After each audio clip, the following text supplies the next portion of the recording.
It all began this morning at precisely 9:38 a.m., a time-honored tradition called the March On.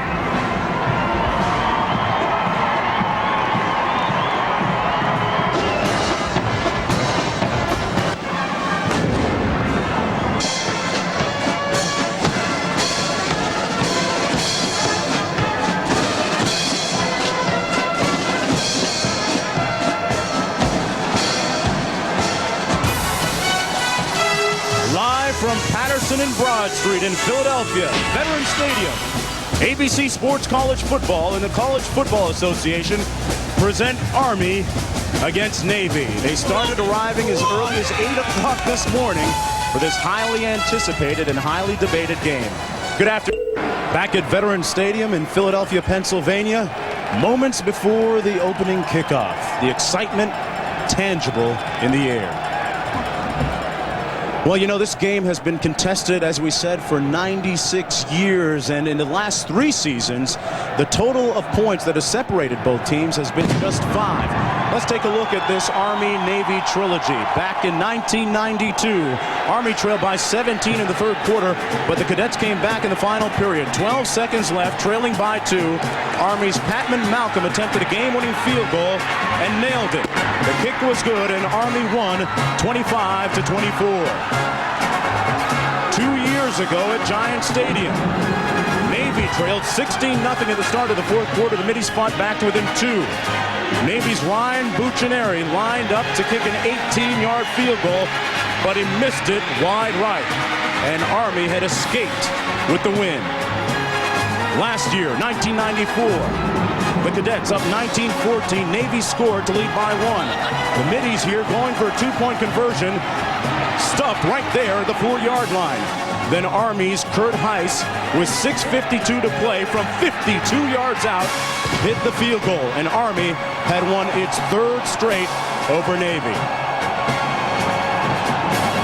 As we said, a fantastic series. Now, Todd Blackledge, this game so unique in so many different ways, really. It really is, Mark. I mean, it's unique off the field and on the field.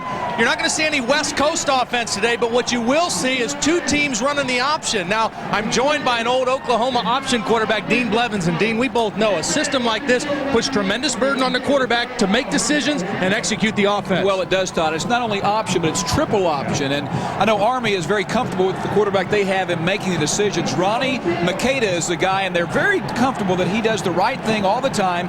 He will have about 30 options today that he'll have to make the right call on. Well, when Navy has a football, look for 2 guys to play quarterback, junior Ben Fay and sophomore Chris McCoy. Now, they'll run the same system, but McCoy probably the more dangerous runner. Fay, he's the better passer of the 2. Navy gets its diversity with the run and shoot. They throw the ball more. Army gets its diversity from the power running game, and they really believe their big offensive line can knock Navy off the ball. Guys, this is going to be a throwback game in so many different ways. Dean is going to cut loose and head down to the sidelines, cover all the pageantry from down there for us as we get set for the kickoff. A big day in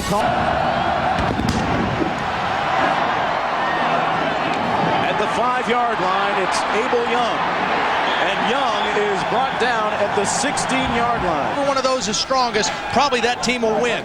Turnovers, anytime you run the option, there's the inherent risk of dropping the football, and kicking game execution. As you saw in the open, the kicking game has been very important in this series. After Bursick's return out to the 16-yard line, 1st down and 10 for Army. Conroy, Hodge, and Carpenter in the backfield. They run it. That the NFL is looking at as well. 3rd down and 3 to go. Makeda puts it on the ground, and Navy has the ball at the 22. Recovered by Clint Bruce, the middle linebacker for Navy. Only 6 turnovers now in the last 4 games. That's their 12th turnover, so they've had a problem with that in the last couple weeks. You talk about room service, Todd. 1st and 10 from the 22 of Army. Fay almost picked off, and it's incomplete. Broken up by Bobby Brown. Canada is the lone back behind Fay. Fay into the end zone, wide open. Touchdown, Butts.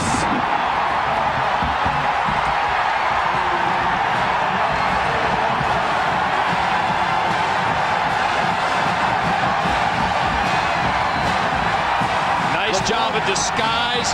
Now this is Butts right here. He's lined up as a tight end. This looks like a run formation, and I think the use of the formation, moving the wide receiver into a tight end position, fooled the Army defense.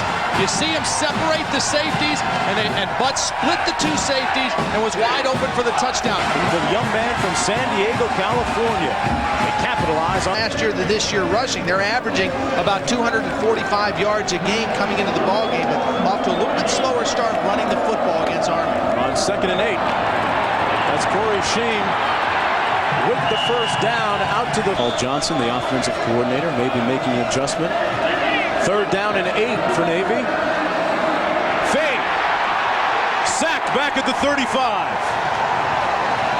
I found out in the week leading up to this game is the car smashing ceremony that the naval people have, Navy people have, and they get this car from an impounded site and take a sledgehammer to it and just wreck it to vent a little anger and get psyched up for the big game. Well, it's Army week. I mean, they do a lot of different things. There was a push-up contest going on in Annapolis when we were there on Thursday, too. We need to get the report on who won that thing. That was a hotly debated contest. And we have to find out where our rental car is, because I hope it wasn't that one in the car smashing contest. Conroy runs it out to the 42-yard line. You're supposed to head them toward the way Navy's going. That's right. But they seem to be a bit stubborn today. All right, guys, thanks. I see they've left some gifts, too. All right, Dean, 3rd and 5 for Army. The toss to the short side of the field. Young will be stopped short of the first down, back at the 44-yard line. Raiders with another first down. There's Terry Jackson. And Terry's got about 3, maybe 4 yards inside the word. They average about 45 and a half a game and have 17 at this point, but they are driving. 2nd down, we'll call it 6. Werfel with 5 on the clock. Arkansas's got the whole student body there. The Gators pick it up, and Werfel throws high. And Tremaine Allen and 2 wideouts to the right. Doring is out to the left. Terry Jackson alone setback. Arkansas shows blitz. They've got 4 coming. Werfel with time throws out in the right flat. He's got Anthony Riedel dancing around, and he's finally run out of bounds at about the 37-yard line. I don't know if he got on 4th down. Too far for a field. 61st winner was the story of a hometown kid who made good. And now, on behalf of the officers and governors and members of the Downtown Athletic Club, it is my pleasure to announce the winner, Eddie George, Ohio State. Eddie's mom, Donna, overflowing with emotion as she watched her son fulfill his dream of winning college football's most coveted award, an award well-deserved, as George led the nation with 24 touchdowns and an Ohio State record of 1,826 yards rushing. George finished 264 Heisman votes ahead of Nebraska's Tommy Frazier en route to capturing Ohio State's 6th Heisman. I'd like to thank my offensive linemen. Man, you guys did a tremendous job back in Columbus. I know you're all excited, and I'll see y'all in Orlando. I would also like to thank my family and friends for all their support. Without you, I wouldn't be here. As a matter of fact, we caught up with some members of Eddie's family who were celebrating in Southwest Philadelphia tonight. I just feel wonderful. I'm ecstatic. It couldn't have happened to a finer young man. And of course, you always love stories with a happy ending. Hey, 6 men did their job taking over the low post against the Boilermakers today, and results, second-ranked Cats extending their record to 7-0. Steve Lapis and company tipping it off with the Wooden Classic, Anaheim, California. All-American Kerry Kittles. Watch this. This is what makes him an All-American. Nice steal, and he knows how to finish off a play. Whew, had 19 points, but Nova again taking over in the paint. Jason Lawson. Look out. Boom. He had 17. Nova wins it 67-50. Meanwhile, down on the boardwalk, action from the Atlantic City shootout. Penn State versus Penn. And Nittany Lions sophomore Pete Lisicki putting on a show. Lisicki with a Penn State record, 9 3-pointers en route to a game-high 35. Yeah, you see, he just keeps on shooting them. 88-61 win over the Quakers. Penn now 1-3. Penn State 5-0. Meanwhile, Speedy Morris and his LaSalle Explorers played in the other half of today's Atlantic City shootout. Game tied at 65. Marquette's tied. Jermaine Wood misses off the iron to put back by Olaf Langren. LaSalle exploring the possibility of their first win of the season, and They get it as Marquette's final shot is off the mark, 68-65. LaSalle with their first win. Other local hoops action, it was Temple. Appearance against perennial power Marshall. 4th straight year played in Huntington, their home stadium. Hurd have been in it 3 of those times. Only won it once, though, and Chris Parker is the main reason they're in it this year. Busting tackles, busting loose. He ran for 1,700 yards this year. That one tied the game at 19. He thought too much of it. Excessive celebration. That's an extra point. Should have been worth 3. It's worth 1. A tie puts them up 20-19, breaks the 19 all-tie. 35-yard extra point, but Montana was not intimidated. Dave Dickinson to Mike Earhart. First down, that set up Andy Larson's 32-yard field goal. They win it 22-20, their first ever Division I double. Time win, Anaheim snapped the 5-game losing streak. College football at the Sun Bowl. Unranked Iowa scorched number 20 Washington 38-18. Cedric Shaw left them all in awe as he ran wild. 135 rushing yards on the day, and this beauty was from 58 yards out. Elsewhere, Southern top FAMU in the Heritage Bowl. LSU all over Michigan State in the Independence Bowl. Kansas State finished the season 10-2 with a Holiday Bowl win. State toppling Colorado State 54-21 in the Holiday Bowl.